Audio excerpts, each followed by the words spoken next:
જય શ્રી કૃષ્ણ, જય માતાજી. કેમ છો બધા? મજામાં? તો સ્વાગત છે તમારા બધાનું આજના એક નવા વિડીયોમાં. અને હજી ચોકડીયાલમાં 7:30 જેવું થયું છે. અને આજ તો છે ને મીસુબેનને તૈયાર કરતા બહુ વાર લાગી, કેમ કે એને આજે ઝાંસીની રાણી લક્ષ્મીબાઈ બનીને જવાનું હતું. તો જો એમાં ઓલી બંગાળી જે ટાઈપ સાડી પહેરવાની હોય, પણ એ તો મને બહુ પહેરાવતા નહોતા આવડતી, એટલે એ તો અમારે અહીંયા કાકાજીની દીકરી છે ને એને કીધું ને પહેરાવા લઈ ગઈ. એટલે સાડી તો જો કે પહેરાઈ ગઈ, પણ માંડ માંડ પહેરાવાની. અને મીસુબેન જો સરસ મજાના તૈયાર થઈ ગયા છે, અને હજી તો એને સાફો બાંધવો બાકી છે. એ આખી કમ્પ્લીટ તૈયાર થઈ જાય ને પછી તમને બતાવું કે કેવી લાગે છે એમ ઝાંસીની રાણી લક્ષ્મીબાઈ લાગે છે કે નહીં એમ. તો જે થોડીક વારમાં તૈયાર થઈ જાય ને પછી બતાવું મીસુબેન ક્યાં તૈયાર થયા છે.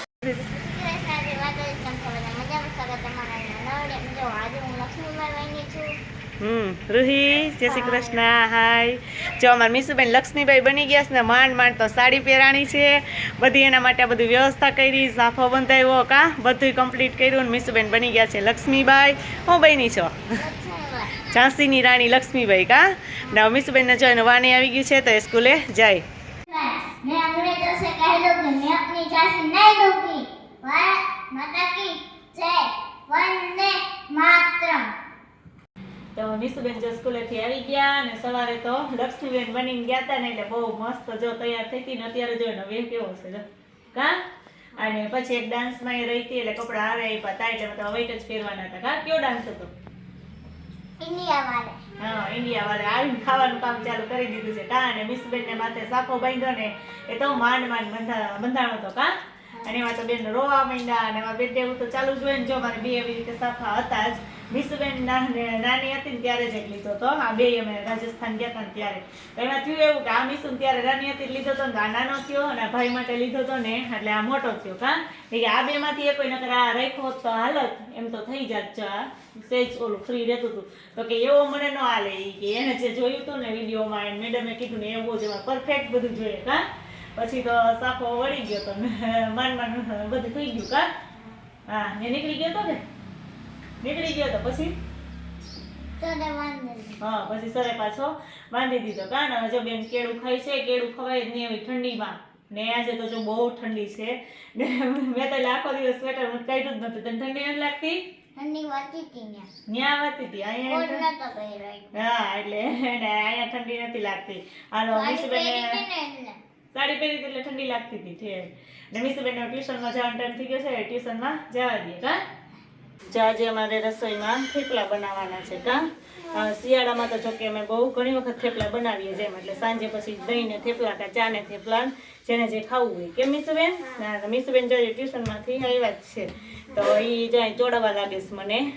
એવું કામ તો ફાવે થોડું થોડું. કા થોડું થોડું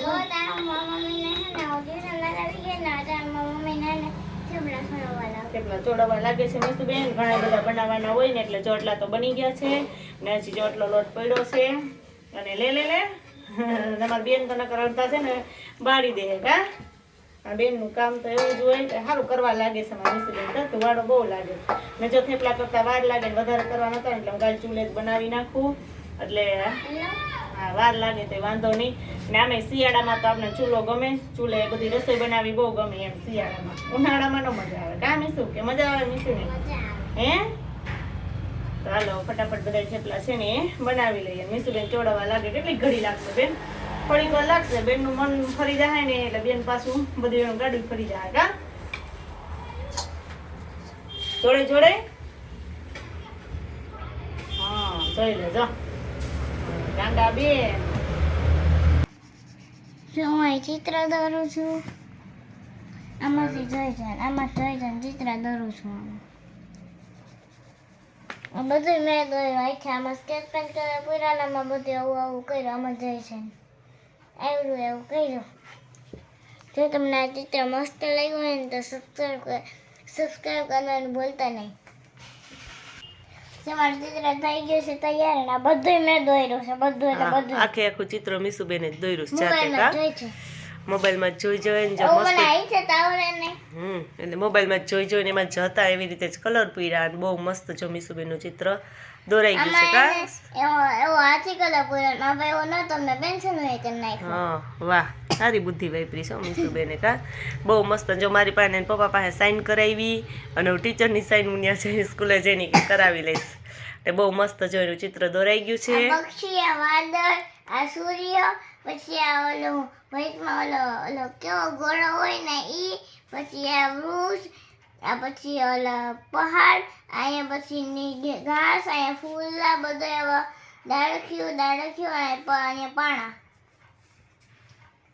તમારું ચિત્ર તમને કેવું લાગ્યું એ કમેન્ટમાં કહેજો. અને આ સાથે એન્ડ કરીએ છીએ. જો તમને અમારો વિડીયો ગમ્યો તો લાઈક કરજો, શેર કરજો, સબસ્ક્રાઈબ કરજો. આવજો.